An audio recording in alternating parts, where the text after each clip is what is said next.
Bueno, pues yo creo que vamos a empezar. Está incorporando todavía alguna persona más, pero son ya las 7:01, así que vamos a empezar con esta charla. Bienvenidos a todos.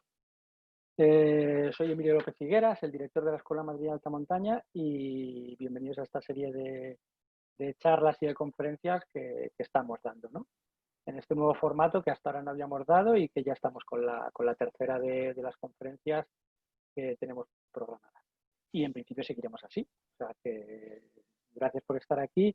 Y os cuento, hoy tenemos con nosotros a Álvaro Ramos, guía de alta montaña, con credencial IAGM y además profesor de seguridad en los módulos de seguridad de la formación de técnicos deportivos.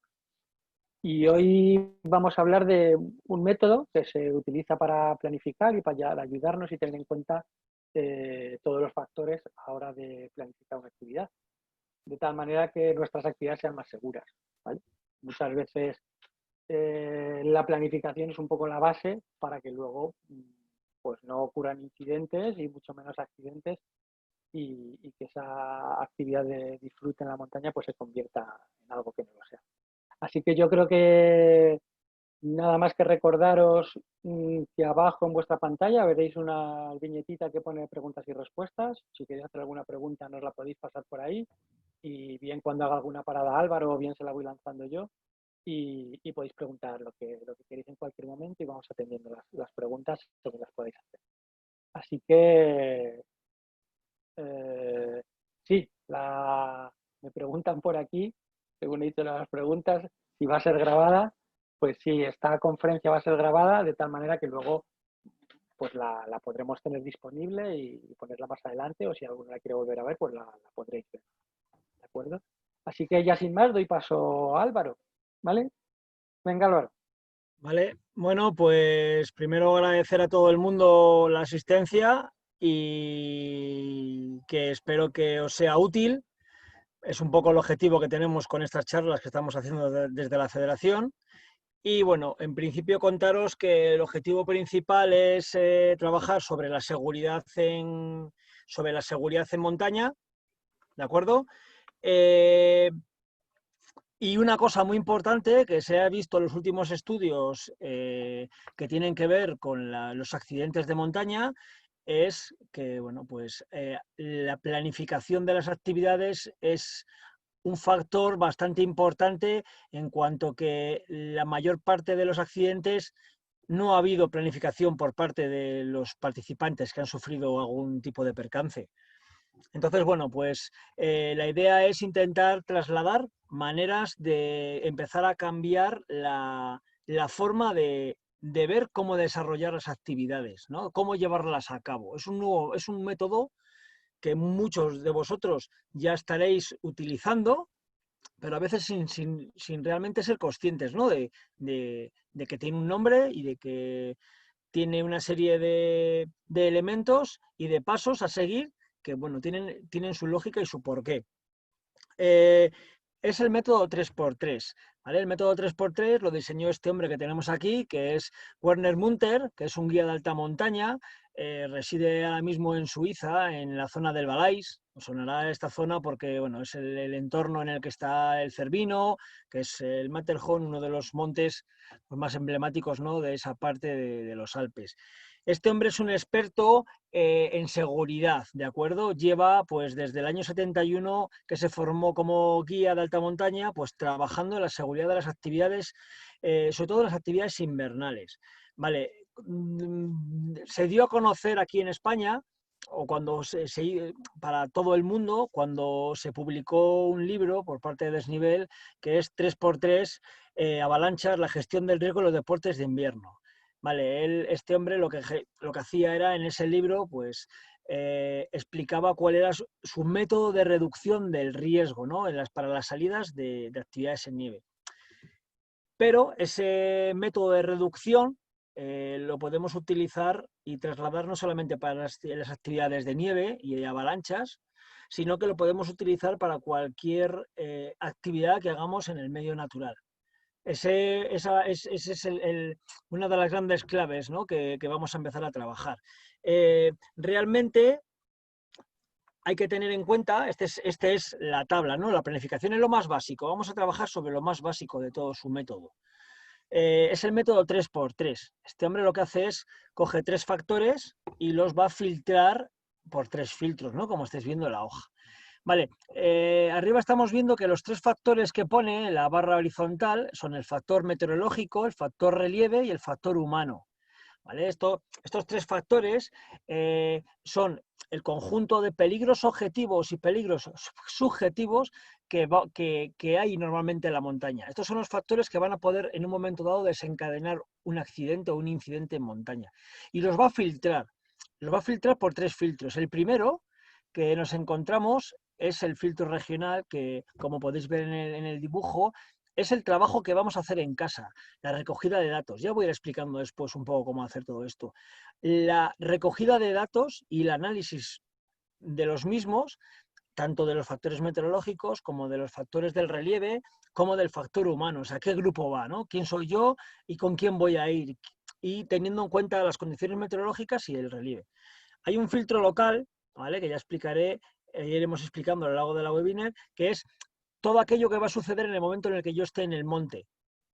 ¿Vale? Tengo que ir haciendo un check-in constante de todas las situaciones que me vaya encontrando, ¿no? Si el tiempo meteorológico es el que yo había pensado en casa, si voy en el tiempo acorde en lo que había planificado, si la dificultad se asemeja a lo que yo en un principio pensé en mi planificación que era lo que me iba a encontrar, y si yo estoy o no estoy preparado para enfrentarme a ello, y si tengo el material adecuado, ¿no?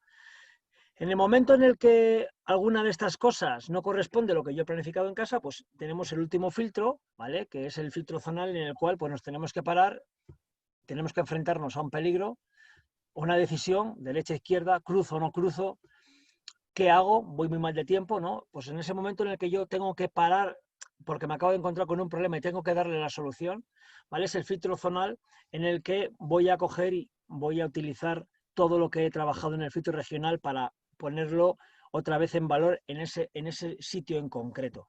Y responder a la pregunta de si continúo o no continúo, o cruzo o no cruzo, bueno, pues la respuesta, la pregunta al caso concreto que nos encontramos. Esta es la tabla.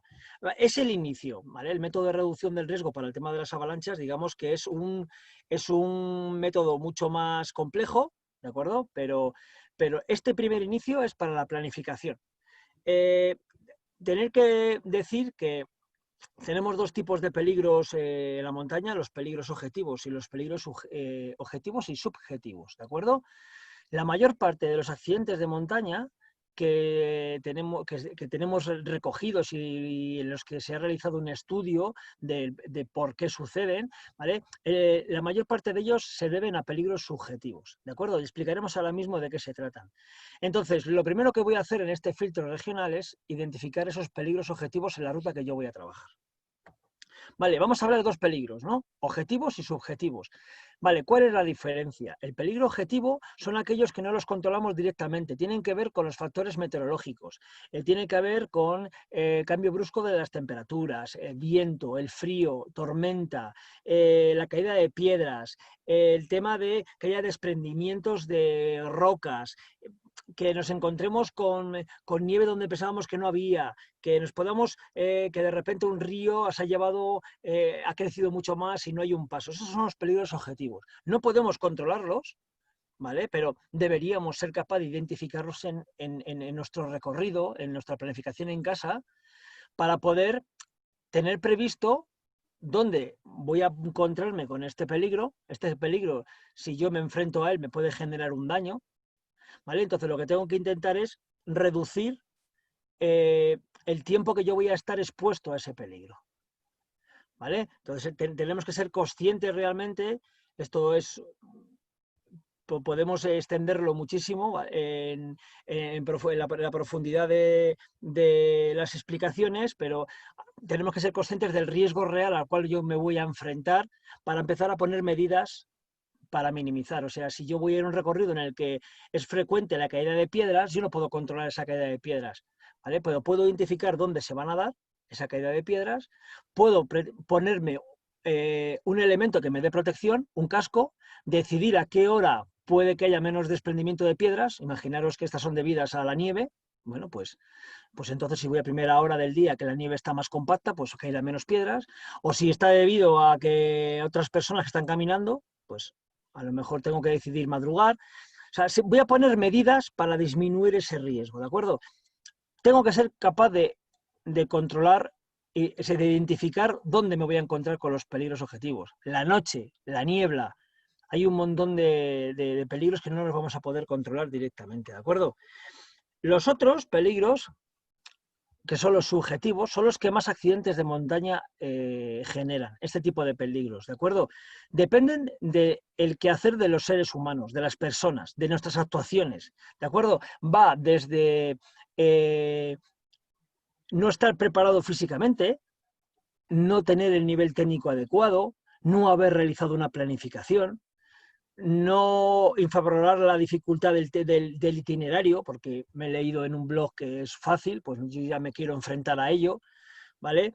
Bueno, realmente estoy haciendo actividades de 2 o 3 horas de montaña y me pretendo plantearme subir a la neto, ¿no? Que son bastantes horas más.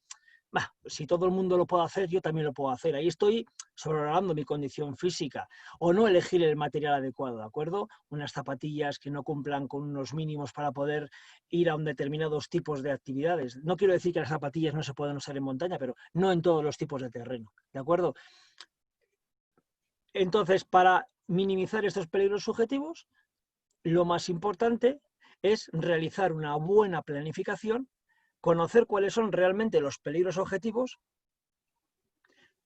saber realmente cuál es la dificultad del recorrido, cuánto tiempo voy a estar en él, haciendo un esfuerzo, para realmente ser consciente de si yo estoy o no estoy preparado para poder enfrentarme a él, ¿vale? Entonces, esto es lo que realmente queremos transmitir con esta planificación de 3x3.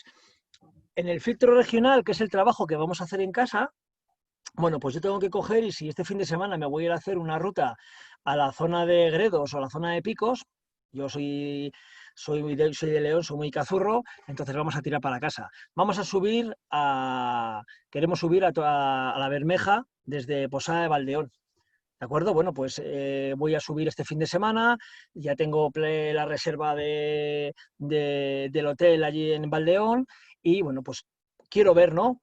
Qué tiempo va a hacer este fin de semana. Tendré que ir estudiando todos los días, pero bueno, me puedo ir haciendo una idea de a medio y largo plazo qué tiempo me voy a encontrar. Bueno, primero es una comprobación de la meteo, ¿de acuerdo? Lo primero que voy a hacer es ir vigilando la EMET, que es la página web oficial de la Agencia Estatal de Meteorología, en la que me va a dar las alertas y voy a tener muy de viento, tormentas, y después voy a intentar echar un vistazo a las web de montaña que, bueno, pues pueden ser más fiables o que yo pueda entender mejor, ¿vale? Porque no todas a veces las vamos a entender de una misma manera. Podemos hablar del MeteoBlue, del tiempo.com, el tiempo.es, ir.no, la famosa Weather Centrale. Hay un montón de páginas web que te están dando una previsión a medio y largo plazo que te pueden ir dando una pequeña idea, pero la comprobación de la meteo siempre tiene que ir día a día, ¿vale? Esto me va a dar un montón de información, velocidad del viento, temperaturas, si va a llover o no va a llover, si puedo que me encuentre nieblas o no me encuentre nieblas. Esto ya va a hacer que yo tenga previsto, empiece a pensar a qué hora voy a salir, a qué hora no voy a salir, qué material voy a tener que llevar, qué material no voy a tener que llevar. Si hace muchísimo calor, bueno, pues a lo mejor tendré que salir un poquito más temprano para que las temperaturas en plena subida pues no sean muy elevadas y eso me pueda generar una deshidratación. Con la deshidratación puede venir problemas en partes blandas, esguinces, roturas de fibras, bueno, un montón de problemas, ¿no? Entonces, la temperatura. ¿Va a hacer mucho frío? ¿No va a hacer mucho frío? ¿Va a hacer viento? Bueno, ¿qué meto? ¿Meto una prenda impermeable? ¿Meto una prenda con relleno térmico? ¿Vale? ¿Qué prenda voy a llevar? Que esté rellena de pluma, esté rellena de lana, una sintético, todo depende, ¿no? Pues en esa planificación que yo hago de la meteorología, todos estos datos los tengo que empezar a tener, a valorar para qué voy a meter en mi mochila y a qué hora voy a salir. o a qué hora necesito estar de vuelta en caso de las tormentas, ¿de acuerdo? ¿Va a haber tormentas? Sí. ¿Sobre qué hora? Vale, pues parece ser que después de mediodía, 3, 4 de la tarde, van a comenzar las tormentas. Bueno, pues intentaré estar de regreso pues con un margen suficiente. A lo mejor no me da en estas condiciones para llegar a la cumbre, ¿no? Pues entonces tengo que cambiar. No voy a subir este fin de semana a la Bermeja, me voy a subir a Gildar, que está al lado y que tiene unas vistas estupendas. ¿Por qué? Porque las condiciones meteorológicas no me lo permiten. Si sí me lo permiten, bueno, continúo. Me voy al factor relieve. ¿Qué vamos a trabajar en el factor relieve? Pues mira, en el factor relieve tenemos que empezar a trabajar. ¿Cuánta distancia y cuánto desnivel tiene el recorrido que vamos a hacer? Son dos factores muy importantes, la distancia y el desnivel. ¿De acuerdo? Una vez que tengo estos dos datos, qué distancia voy a recorrer y qué desnivel, voy a poder calcular los tiempos. ¿Vale? Hay un montón de páginas, hay varias páginas que me ayudan a calcular los tiempos, pero siempre hemos de, estos primeros cálculos que yo haga de tiempo, valorar y adaptarlos a mi persona. Hay gente que nos gusta la fotografía y paramos cada poco a hacer fotografías, nos quedamos embobados con el paisaje, le damos a la hebra y estamos todo el rato charlateando y bueno, pues cuando queremos darnos cuenta nos estamos entreteniendo más de la cuenta. Entonces, hay que ir ajustando a nuestra condición física y a nuestro carácter esos tiempos, ¿no? Estoy pensando ahora mismo en dos páginas, en una página y una app que me ayuda a poder calcular estos tiempos, ¿no? Mirad, hay un método que desde Aragón se lleva utilizando hace muchos años para poder cuadrar cuál es la dificultad de una ruta mediante una serie de una escala numérica, ¿vale? En esa página, me parece que es mide.org, hay un apartado en el cual tú metes la distancia del recorrido y el desnivel y te calcula, dependiendo del tipo de terreno, unos tiempos aproximados de marcha real, ¿de acuerdo? Ahora mismo para Android hay una app que es la calculadora de la montaña, que es una app en la cual tú metes el desnivel, metes la distancia y te va a dar los tiempos aproximados, reales de marcha, ¿vale? Y no te cuenta los descansos. Entonces, una vez que tú tienes en cuenta que sabes que vas a estar caminando 4 horas, coges el mapa y lo que vas a hacer sobre el mapa es calcular más o menos que cada hora vas a tener que hacer una pequeña parada para hidratar. ¿De acuerdo? En unas condiciones de calor y una condición física, digamos, medio alta, deberíamos parar cada 50 minutos para hidratar. Y aunque es muy difícil conseguir agua en determinados sitios, pero bueno, deberíamos poder cada media hora poder estar ingiriendo 250 mililitros de agua para poder llevar una hidratación bastante buena. Eso no siempre es posible, pero es algo que tenemos que intentar tener en cuenta. Si yo estoy viendo que el factor meteorológico es de altas temperaturas y en el factor relieve estoy viendo que estoy en un recorrido completamente por una vertiente sur y además en el mapa no veo fuentes, bueno, pues a lo mejor en vez de 1 litro de agua con el que llevo normalmente, igual tengo que llevar 2 o 3 litros de agua, ¿vale? Esto es la planificación, tener en cuenta estas cosas. Me puedo descargar el track, hay un montón de páginas, hoy Wikiloc es un poco la más universal para poder descargarme los mapas, decir que siempre que me descargo un track, perdona, descargarme track, decir que en el momento que yo me descargo el track, debo de comprobar al descargarlo al mapa que va por el recorrido que yo quiero ir. Voy a dar por supuesto que es una planificación para actividad estival. Si es una actividad invernal, mucho cuidado, porque los recorridos en invierno no siempre van por el camino de verano, ¿de acuerdo? Y en el momento en el que yo tengo ya cuánto tiempo voy a estar caminando, cuánto tiempo voy a estar parado. Es decir, bueno, pues en este collado voy a parar a beber, en este collado voy a volver a parar a beber y en la cumbre voy a parar y voy a comer algo. ¿De acuerdo? Vale, pues y voy a la bajada, voy a parar en esta fuente, le voy sumando los tiempos y ya me sale un tiempo total. ¿Vale? Sería importante, interesante poner a ese tiempo total un pequeño margen de incidencias, ¿de acuerdo? Pues si en un momento dado nos cuesta encontrar el recorrido, etcétera, etcétera. y debería en ese mapa intentar identificar pues esos peligros objetivos, ¿no? Es decir, voy a pasar por debajo de muros en los que pueden caer piedras, voy a meterme en alguna zona de campas de hierba muy inclinadas y si están mojadas puede haber resbalones, voy a tener que meterme en zonas de bosque en la que tengo que cruzar un montón de arroyos y ahora mismo en primavera pueden venir con más agua de las que yo pensaba, ¿vale? Normalmente en este factor, en el relieve, suele ser muy típico el echar un montón de vistazos a varios blogs, ¿no? 1, 2, 3 blogs, vas siguiendo, vas haciendo actividades. Respecto a esto, decir que, bueno, yo soy un poco clásico, a mí me encantan los libros, creo que el libro y las guías de montaña es material muy importante. Cuando alguien decide escribir y se responsabiliza sobre lo que está escrito, bueno, pues esté correcto, ¿no?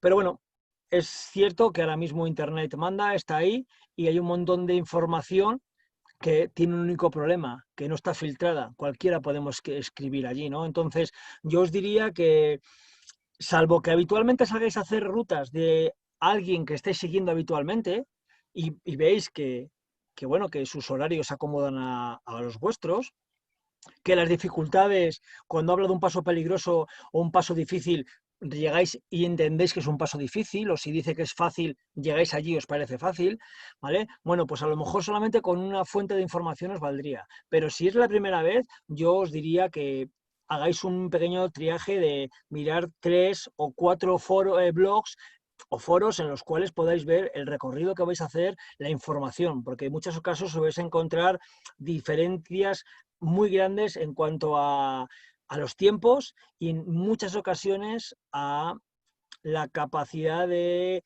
bueno, pues cómo objetivizar esa dificultad, ¿no? Para alguien esto puede ser fácil, pero para alguien puede ser muy difícil, ¿no? Entonces, es importante que para que no lleguemos a una ruta en la que nos ha dicho alguien que es muy fácil, me encuentre que de repente yo allí sin cuerda no me atrevo a hacer esa travesía, ese paso. Súper típico en los picos de Europa, por ejemplo, un montón de pasos muy aéreos en los que estamos habituados a movernos por allí, nos movemos con mucha soltura, pero si no estás acostumbrado, el ambiente puede marcar. ¿De acuerdo? Estos dos factores se unifican en uno, porque voy a plantear a qué hora voy a salir. Por el factor meteorológico, voy a tener en cuenta dónde parar, dónde no parar. Todo es un único factor ya a la hora de planificar, ¿de acuerdo? Necesitaría aquí empezar a pensar qué va a pasar si me voy a tener que dar la vuelta en alguna parte del recorrido. ¿Hacia dónde me voy a tener que bajar? Oye, mira, pues si aquí de repente se mete mal tiempo, que parece ser que van a dar tormentas, me voy a tirar por este valle, pero llego a un pueblo que está lejos donde tengo el coche. Bueno, pues aquí es donde vamos a empezar a planificar todas aquellas cosas todos aquellos imprevistos que me pueden surgir. Pues oyes, si me hago con los teléfonos de taxi del valle de al lado, o del pueblo en el que he dejado yo mi coche, el teléfono del refugio, el teléfono del ambulatorio, tener material para que en caso de que nos suceda algo, tengamos un incidente o un accidente en la montaña, todo sea muy rápido. No tengamos que empezar a preocuparnos de conseguir esa información. No, esa información yo ya la tengo. ¿De acuerdo?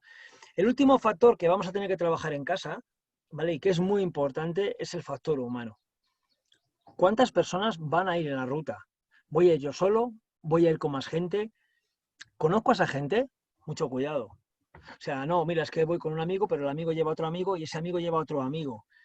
¿Qué ha pasado en esa cadena de comunicación? O sea, vamos a hacer una ruta que yo sé que mi amigo puede, pero yo no sé realmente mi amigo cuánto conoce de esa ruta para pasar la información a un tercero. ¿Qué suele pasar? Que el último de la cadena piensa que va a hacer una cosa completamente diferente a la que realmente se va a enfrentar, ¿vale? ¿Qué experiencia tiene esa persona para la ruta que yo voy a hacer? ¿Dispone de material?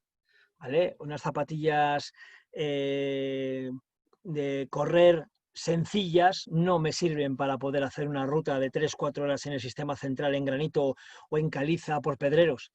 Una mochila de colegio no está preparada para llevar 10 kilos y 10 kilos tener en cuenta que no es mucho peso en montaña, o sea, algo de ropa de recambio, un botiquín, agua, comida, cantimplora, un pequeño kit de reparaciones, pom, pom, pom, me estoy en 10 kilos. Bueno, pues una mochila de colegio no está preparada para llevar durante muchas horas a la espalda ese tipo de mochilas. La ropa, bueno, pues está claro que puedes salir a la montaña con cualquier tipo de ropa, ¿no? Pero ojito, que cuando las cosas se complican, ahí es donde va a marcar la diferencia.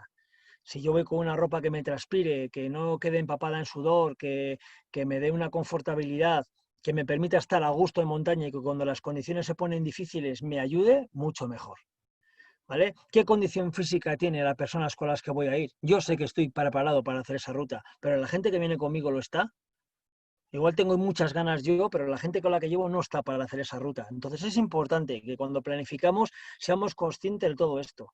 Yo no puedo abandonar a alguien y dejarle a mitad de camino por hacer yo mi cumbre. ¿De acuerdo?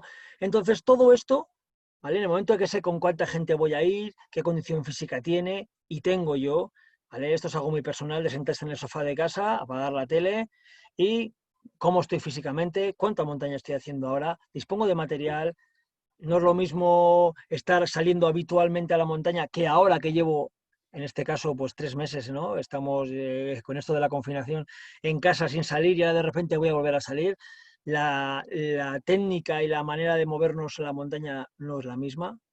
Entonces, es importante ese análisis personal de cómo me encuentro y cómo veo realmente la dificultad de la ruta, mi condición física y el material que dispongo para hacer esta ruta.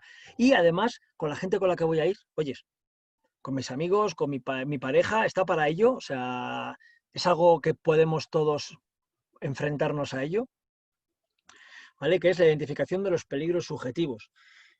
Realmente, este trabajo que ahora mismo pensáis que es muy, muy largo, cada vez que cuando empecéis a planificar, cada vez va a ser mucho más rápido de hacer, muy rápido y muy fácil. Y es extremadamente bonito sacar el mapa, poder echar un vistazo. Si no tenéis el mapa en papel, o sea, tenemos ahora un montón de posibilidades de venta online que lo tienes en casa en 24 horas. Me voy a la librería que tengo en el barrio, me lo compro.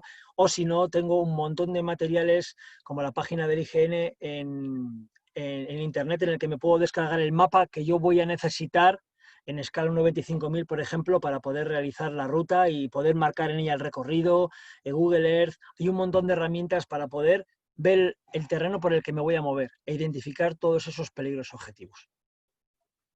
Vale, tengo hecha la planificación y voy a intentar cumplirla. Esto significa que si he decidido que la ruta es de 7 horas, no quiero que me pille la tormenta y voy a salir a las 8 de la mañana, ¿vale? A las 8 de la mañana no quedo en el bar a tomar un café. A las 8 de la mañana estoy en el parking, ya con la mochila puesta, con el calzado y preparado para comenzar a andar. Entonces es importante que la planificación no solo se queda a qué hora voy a salir, sino, oyes, queremos que voy a quedar con la gente, con mis amigos, para salir, ¿dónde? ¿En qué lugar? Vale, tomaremos un café para desayunar, sí, no, vale, pues si yo quiero estar a las 8, voy echando atrás ese horario hasta que me cuadre perfectamente. Yo a las 8 tengo que salir andando, ¿para qué? Para cumplir mi planificación. La planificación, el objetivo es minimizar al máximo el que nos pueda suceder un accidente y que seamos conscientes en todo momento de a qué nos enfrentamos.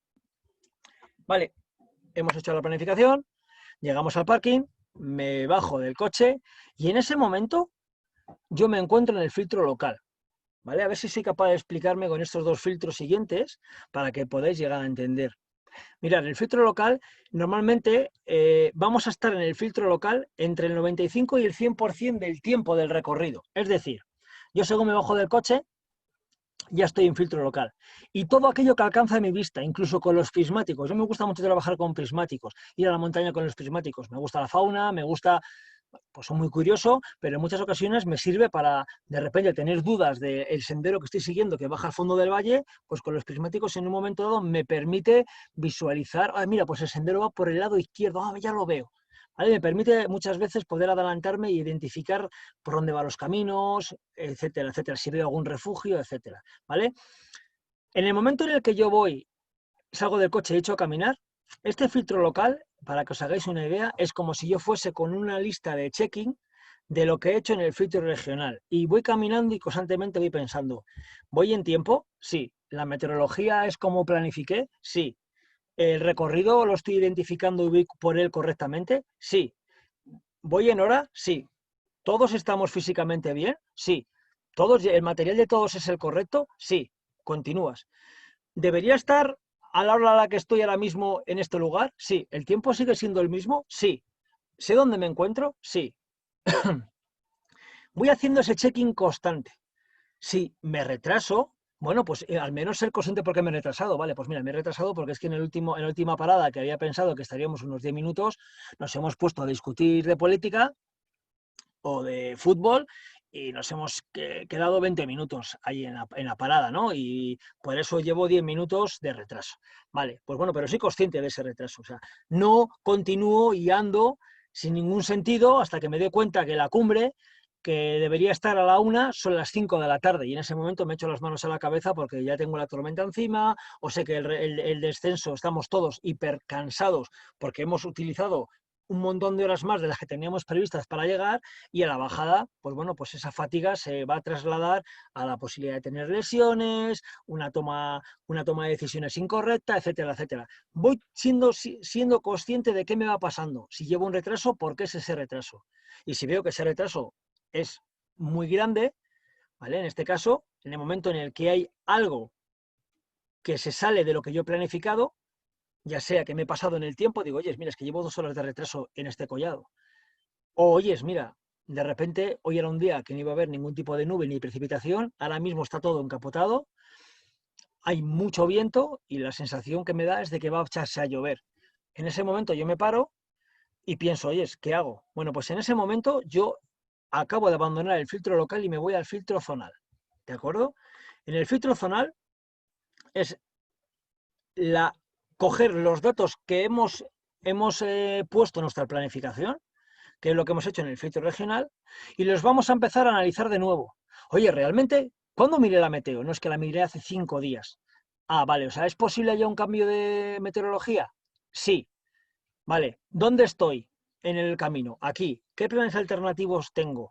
¿Puedo retroceder hacia atrás? ¿Tengo algún camino que pueda atajarme para regresar lo antes posible al inicio de la ruta? ¿O una ruta alternativa que tenga muchas menos horas? ¿Cómo estamos nosotros, el grupo? ¿Estamos cansados? ¿No estamos cansados? ¿Hay gente que le está superando esta situación? ¿De acuerdo? Todo esto lo que me va a acabar es dando los datos suficientes como para dar respuesta a la pregunta de ¿continúo o no continúo? En el momento en el que he dado respuesta a esa pregunta, vuelvo al filtro local. Me vuelvo a este filtro y ejecuto lo que he respondido. No, voy a continuar, pues continúo. No, voy a coger esta plan alternativa, que es bajarme por este fondo de valle y regresar al coche, porque voy a estar en el coche en 2 horas, porque si continúo hacia el objetivo principal, pues voy a echar muchas más horas y el descenso va a ser mucho más largo y vamos a tener la probabilidad de sufrir un accidente. ¿Por qué? Por fatiga, por un montón de problemas que en cada situación pueden ser los que sean, ¿no? Entonces, ese es el objetivo del filtro zonal. La idea de resolver la duda, la pregunta que me surge en un momento puntual. Pero esta solamente la puedo responder si he hecho una correcta planificación. Si no he hecho una correcta planificación, yo no voy a poder responder de una manera consciente, objetiva a esta pregunta. Bueno, yo no sé si Emilio, si es que no tengo lo del chat, si tienen alguna pregunta, alguna Por ahora cosa. no.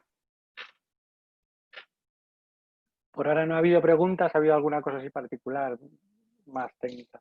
No se oía o si le íbamos a grabar y demás. Pero Vale. sobre cosas concretas de la exposición, no, todavía no. Bueno, pues son 57 participantes. Yo, chicos, no sé si tenéis alguna pregunta. Hay aquí una persona que ha hecho una pregunta. Si la abres tú, así no se despliega aquí en la pantalla. Ha estado muy bien. No sé si queréis que ahonde en alguna cosa en concreto. Realmente creo importante creo muy importante este filtro, ¿no? El filtro regional, la planificación en casa, ¿eh? Es muy importante esa recogida de datos meteorológicos de diferentes fuentes, además, y después en el relieve tener en cuenta dónde me descargo el track, ¿vale? Que sea un track que en cierta medida sea lo más, digamos, lo menos engorroso posible, ¿vale? Que sea de una buena fuente, ser capaz de calcular los tiempos, ¿vale? Identificar los peligros en ese mapa, ¿vale? ¿Para qué? Para empezar a plantear dónde paro, dónde no paro, qué material llevo, qué material no debo de llevar, ¿de acuerdo?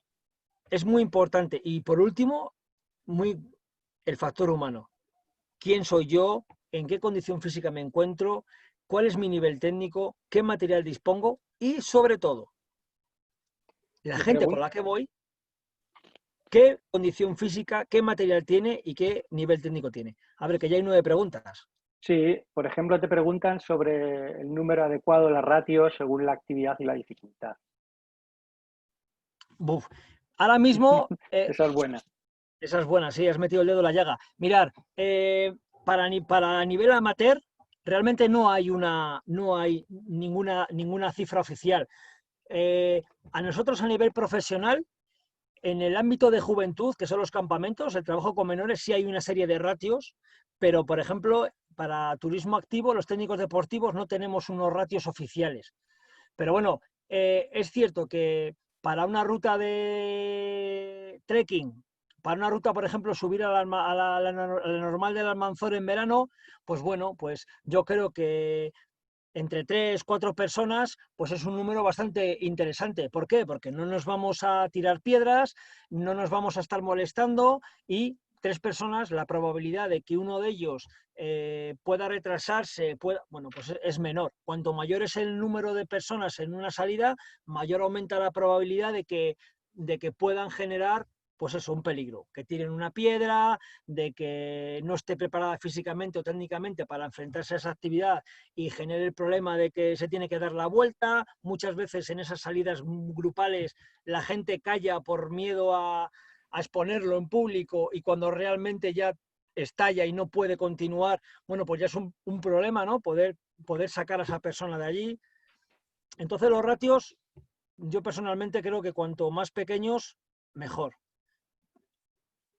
Ahí hay una pregunta también interesante porque te preguntan cuánto puedes tardar en hacer una planificación para una actividad de un día. Pues claro, contando así todos los factores, en un primer momento, si no tienes experiencia, te puede parecer que te van a tirar 3 días para hacer la planificación de uno, ¿no? Entonces, bueno, la pregunta es esa, ¿cuánto tardas más o menos en hacer la planificación de filtro regional para una actividad de un día de senderismo, imagino?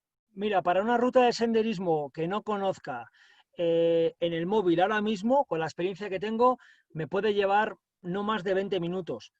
Eh, Ten en cuenta que la primera vez que me tocó hacerla, igual eché 2, 3 horas. ¿Por qué? Porque me costaba ser capaz del track que me descargaba o el track que me estaba creando yo mismo, descargar, saber cuánta distancia y cuánto desnivel, los tiempos, bueno, pues echar el tiempo a varias páginas web, siempre calcular las horas de salida, te lleva un poquito más. Pero normalmente, si te sientas a hacer ese trabajo en el ordenador, pon que ahora al principio una ruta normal entre 1 y 2 horas y media es el tiempo que te va a llevar planificar, como mucho, ¿eh? Y lo más probable es que muchos lo hagáis en menos de 1 hora.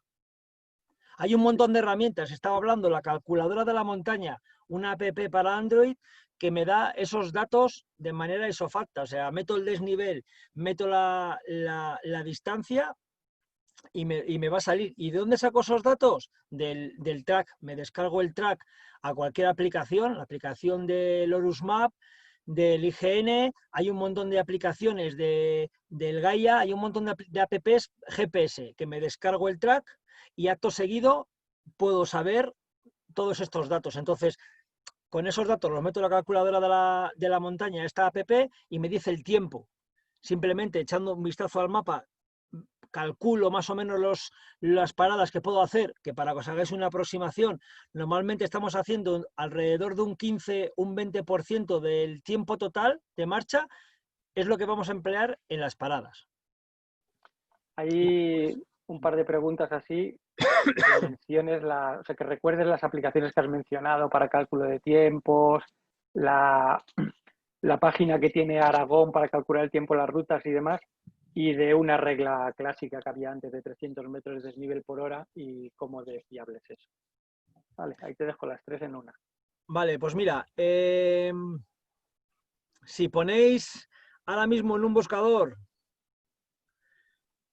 un momentito que lo estoy poniendo yo, método mide, ¿de acuerdo? La página web se llama montanasegura.com, ¿vale? Es un método que se diseñó desde Aragón para dar numéricamente digamos, un valor a cada ruta para ser conscientes de cuál es su dificultad.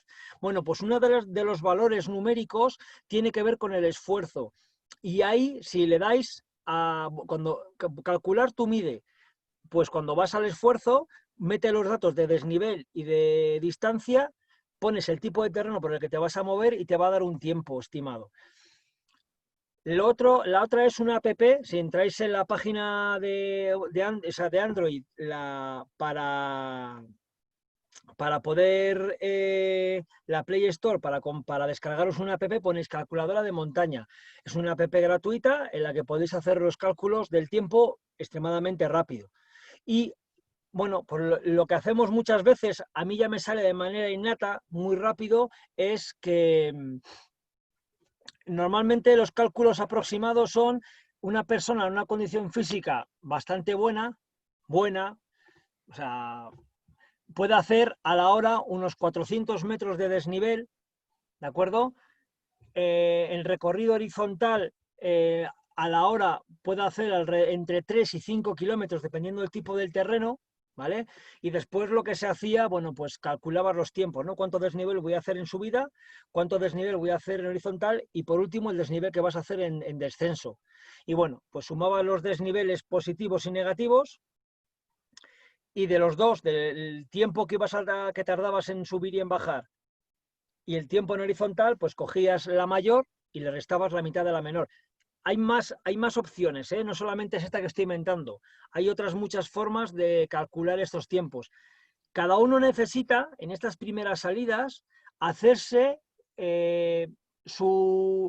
utilizar varias aplicaciones. Esta app de cálculo de calculadora de la montaña es muy interesante, la de Montana Segura, que es el método MIDE también, pero calcula tus primeras salidas, calculas el tiempo, le sumas los descansos y esas primeras salidas vete con el reloj en la mano. Y al acabar dices, oye, he hecho cálculos para 5 horas y he caminado 7, ¿vale? Pero aquí vamos a hablar ahora de qué va a pasar cuando yo acabo la ruta y llego a mi casa. Yo no cojo y me olvido de todo, porque entonces esto tendríamos la misma experiencia de montaña que una oveja. O sea, vamos a intentar diferenciarnos de ella respecto a que nosotros vamos a intentar al acabar reflexionar qué es lo que nos ha pasado, ¿vale? Hacer un juicio sobre por qué hemos fallado o en qué hemos fallado para sacar unas conclusiones y aprender. Eso realmente es la experiencia. El que yo después de una actividad, haya salido bien o haya salido mal, analice cómo ha salido, qué puedo mejorar y volver en la siguiente planificación a evitar cometer los mismos fallos. Porque tener en cuenta una cosa, porque yo en una actividad la haya acabado sin ningún incidente, no quiere decir que no haya estado mal planificada. Aquí viene lo que debemos evitar en todas nuestras salidas, que es el factor suerte. Si yo todas mis actividades las acabo porque he tenido suerte, tener en cuenta que más tarde o más temprano voy a encontrarme con un problema, con un accidente o con un incidente. Entonces yo al acabar lo analizo. Oyes, me voy siempre 3 horas más en los recorridos con los cálculos. Voy a utilizar esta otra app. Vale, a lo mejor es que tú realmente no subes a 400 a la hora, sino que subes a 600 porque llevas parado 5 meses por un tema laboral o por una enfermedad. Entonces hay que ir jugando un poco para que sepas cuál es realmente tus tiempos para poder calcular mejor ese tiempo total.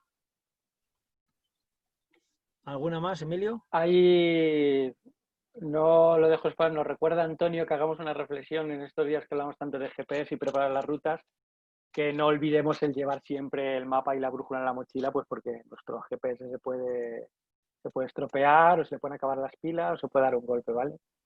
Entonces, bueno, Efectivamente es algo, y además es algo extremadamente bonito, el poder sacar un mapa y ser capaz de leer, de levantar con la vista las 3 dimensiones en el mapa y ver lo que tenemos delante. O sea, el GPS es una herramienta alucinantemente útil en la montaña, pero que tiene sus limitaciones, pilas, pantalla se nos puede caer al suelo y romper. Ojo, ojo, con los dispositivos móviles utilizando apps de GPS, ¿vale? La batería es mucho más limitada, la pantalla es mucho más frágil y que no sea nuestra única fuente.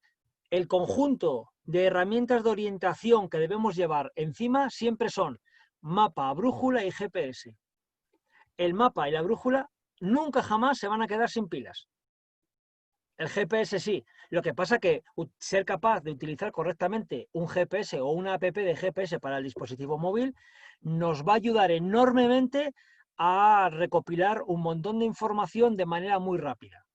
Hoy en día podemos descargarnos el track al teléfono, del teléfono llevarlo al reloj y poder tener un montón de herramientas muy útiles, pero la casa, en este caso con el tema de orientación, la casa se construye por la base y la base es mapa y brújula. vale, más cosillas. Nos preguntan por aquí que qué tecnología de ayuda es importante para los filtros 2 y 3. No sé exactamente a qué se refiere Juan. Realmente el filtro, el 2 y el 3, el local y el zonal, es que durante la actividad esos son los 2 filtros en los cuales tú estás en la propia actividad, ¿vale? Ahora mismo ahí no hay ninguna app, porque no tiene ningún sentido hay una app.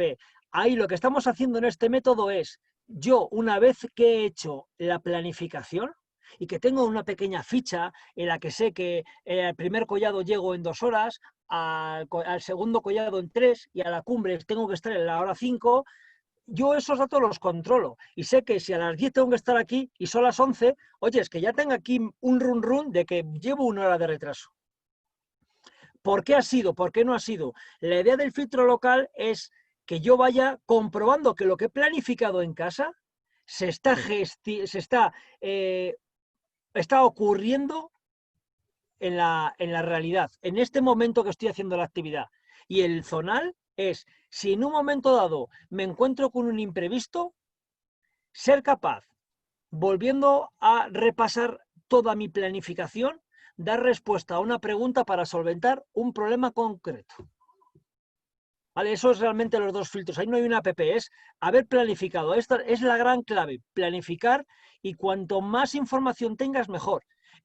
A mí me lo contaban, cuando era muy jovencito, tener previsto todos los imprevistos. Todo aquello que crees que te pueda pasar, piensa cómo solucionarlo. El otro día tuvimos una webinar sobre botiquín de montaña. Aquí es donde realmente, ¿no? ¿Qué voy a meter en el botiquín? Bueno, pues ¿a qué me voy a enfrentar?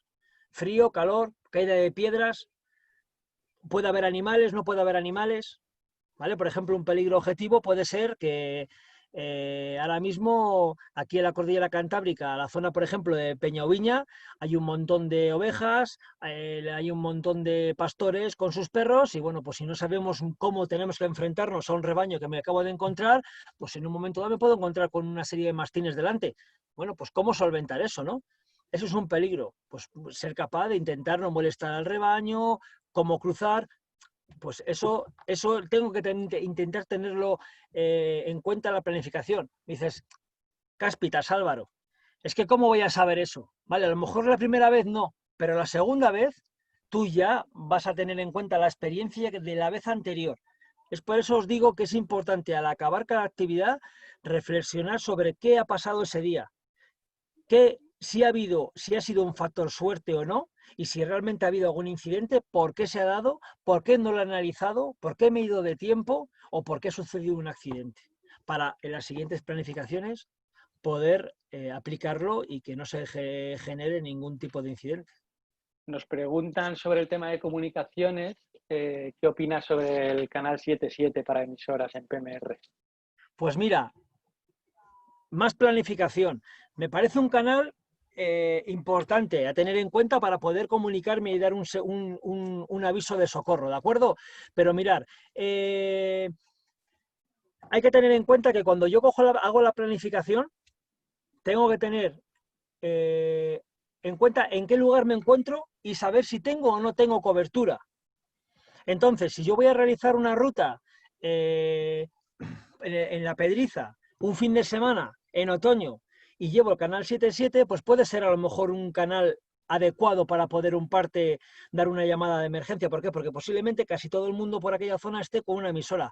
Pero si yo me voy, pues no lo sé, a la Sierra de Candelario, en Salamanca, y me voy a ir a la Laguna del Trampal y allí me esguinzo, posiblemente con el canal 77 allí no puedes hacer absolutamente nada porque estas emisoras, una de las limitaciones que tienen es la capacidad de propagación en distancia de la señal, que es muy limitada. Entonces nadie va a recogerla. Pasa lo mismo con el teléfono móvil. O sea, el teléfono móvil es una herramienta óptima para la montaña para dar un aviso de socorro. Depende. ¿De qué depende? De la localización en la que me encuentre. Estoy ahora mismo pensando desde la Pedriza, la Laguna de Neila, Picos de Europa, en la zona de la Cabrera Leonesa, un montón de sitios en los que no hay cobertura. Pero no hay cobertura no de mi compañía, sino de ninguna compañía. Es una zona oscura. ¿Qué significa esto? Que yo voy a llamar al 112 y no va mi teléfono a poder realizar esa llamada. Hay ocasiones en las que yo no tengo cobertura de mi compañía y al llamar al 112, esa llamada utiliza la cobertura de todas las antenas de telefonía que hay, sean o no de mi compañía. Pero es que hay muchas más zonas de las que realmente pensamos en las cuales no hay cobertura de ninguna compañía. Aunque cuando estás intentando elegir la compañía de telefonía móvil, ves en los mapas que tienen coloreado un montón de zonas que supuestamente tienen cobertura, pero debido a la orografía no siempre se cumple el que exista cobertura en esa zona. Así que personalmente me parece una buena herramienta el canal 77 de una PMR. Sí, pero dependiendo del lugar en el que me encuentre y si sé que va a poder haber gente que me pueda recibir esa señal. Te preguntan si conoces algún truco para calcular el exceso de tiempo cuando vas con un grupo más grande de lo que estás habituado. En principio yo no sé si hay un truco, alguna regla especial sobre eso, pero Bueno, normalmente más gente, más tiempo. yo normalmente lo que suelo calcular es, tú imagínate que una persona deportista es capaz de hacer 400 metros a la hora de desnivel positivo. Cuando me voy con un grupo de 15 personas, de 15 a 20 personas, suelo calcular 600 a la hora. Siempre pienso en uno, el grupo sube unido, baja unido, entonces es ese gran número de personas lo que calculo los tiempos y a mí personalmente me funciona. También mi forma de caminar y de intentar bajar el ritmo lo más posible para que todo el mundo lleve mi ritmo y subir de manera constante, a mí me funciona, pues eso, dando 600 metros de desnivel a la hora positivos y bajar un poquito menos. Pues a lo mejor bajar, en vez de bajar 600 a la hora, pues bajar 450, 500. En llano, pues bueno, pues 3 kilómetros y medio, 4, que al final los cálculos sea para como un cálculo de una persona que se mueve muy físicamente con un nivel muy bajo en la montaña. Luego hay dos o tres, bueno, preguntas o matices que hacen varias cosas que se sale un poco de lo que es esta charla en función de la responsabilidad civil. ¿Vale? Ahí simplemente os diría que efectivamente alguien que lidera un grupo, ya sea de forma profesional o no, pues al final está asumiendo una responsabilidad civil. En función de que hay un accidente, dependiendo de lo que ocurra, pues en caso de que eso llegue a un juicio, pues se valorará de una manera u otra, pero siempre quien asuma la responsabilidad de llevar un grupo va a tener una responsabilidad, sea profesional o no. Eso sí, sí que es cierto. No sé si quieres comentar tú algo más al respecto. Bueno, la verdad es que todo esto estoy ahora mismo buscando, hay una persona que es un abogado, es montañero y se llama Derecho y Montaña, es un buen amigo, Alejandro de Coruña, y tiene un blog bastante interesante con un montón de posts al respecto. O sea, el último post que me leí de él estaba incluso hablando de la responsabilidad que se tenía en los grupos de WhatsApp de amigos a la hora de poder generar una ruta. Oye, vamos a ir el domingo aquí. Bueno, pues la persona que incita pues tiene una responsabilidad. Esto es un campo que se sale, como dice Emilio, mucho de esto, que daría para estar otro par de horas aquí debatiendo, pero efectivamente, si tú te responsabilizas de un grupo, tienes alguna responsabilidad. Tener en cuenta que la ley reconoce tres figuras de guía: el guía profesional, el guía benévolo y el guía garante. Entonces, en cierta medida, aunque en un grupo nadie lo esté liderando o no lo haya propuesto nadie, bueno, pues eres un guía garante, ¿no? Guía benévolo ya es cuando sales con un grupo, de un club o de una salida de amigos y eres tú el cabecilla que lo organiza todo, pero bueno, es muy complejo de explicar así en dos minutos, ¿eh? ¿Qué más cosas? Si sabes algún sitio donde consultar de forma fiable las coberturas de las compañías de móvil, imagino que se refiere. No. Yo personalmente, cada vez que entro a las páginas web de las diferentes compañías de telefonía móvil, los mapas me fallan muchísimo. ¿Por qué? Primero, por la orografía, es muy fácil en Valladolid tener, tener claro que el color que pinta la compañía de telefonía se ajusta a la realidad, pero si me voy a una zona en la que el relieve es muy agreste, pues bueno, pues me va a costar un poquito más. Y después también está tener en cuenta la cobertura, o sea, mi propio dispositivo, ¿no? La antena de mi dispositivo, que es algo que puedo cambiar. Pero bueno, que en principio no he encontrado ninguna página. Lo que es muy interesante es, y lo hemos visto, ¿no? En este confinamiento, o sea, al final el ser humano es una persona que comparte. O sea, preguntar, hay un montón de canales de información, Facebook, grupos de WhatsApp, hay grupos de montón de redes sociales en las cuales pregunta, o sea, oyes, ¿en el Circo de Gredos hay cobertura de telefonía móvil? Sí, no, ¿en qué lugar? ¿No? Porque después es importante. Respecto a esto, decir que, bueno, esto es una inversión como todos, ¿no? Igual que alguien compra un coche y se va a gastar pues un montón más de dinero porque tiene un montón de accesorios más de seguridad, ¿vale? Porque tiene más airbag, tiene, bueno, pues dependiendo de cuántas posibilidades económicas te tengas y cuántos hagas a la montaña, ahora mismo hay una serie de dispositivos, digamos, de geoposición, como puede ser los que está ofreciendo Garmin con el modelo InReach o Spot, que son sistemas que bueno, van vía satélite y puedes dar un aviso en cualquier situación, ¿no? Tienen una serie de ventajas porque los puedes conectar Bluetooth mediante el teléfono, puedes descargarte además de la nube un montón de información y eso te va a permitir en un porcentaje altísimo el poder tener comunicación para dar un aviso siempre, siempre. Entonces, bueno, pues eso ya es una opción muy personal de cada uno. Yo personalmente uso el Garmin InReach, estoy encantado con él, lo he usado en Castilla y León, funciona.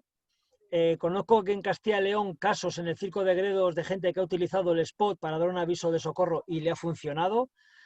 Y son sistemas que sí o sí, estés donde estés, a los centros de coordinación del 112 del lugar más próximo al que tú te encuentres, le va a llegar un aviso de que el titular de ese aparato acaba de dar un aviso de emergencia y puedes tener feedback con ellos mediante mensajería.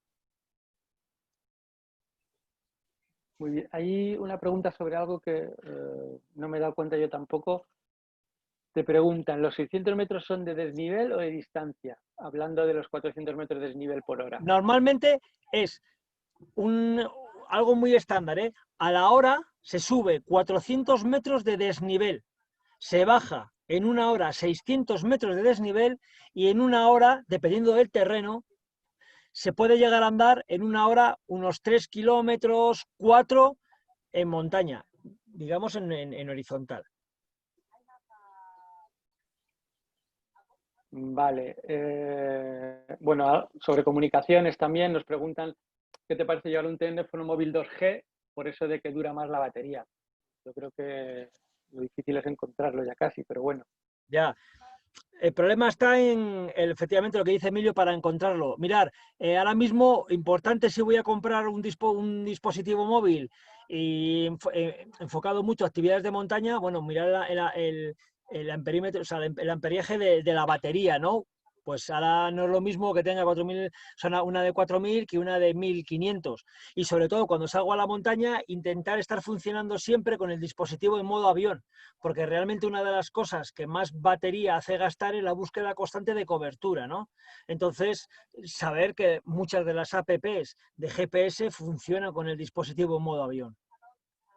Entonces, eso va a hacer que se disminuya muchísimo la batería. Llevarlo en modo avión, llevarlo guardado, la pantalla en el momento en el que se enfría, los colores que vemos en la pantalla, que todos tenemos nuestras fotos y demás, que de esa pantalla, bueno, pues para generar esos calores, la batería lo que tiene que generar es calor. Entonces, con frío la pérdida de batería es mucho mayor. Entonces, bueno, el dispositivo móvil en montaña es algo que tenemos que coger siempre muy con pinzas.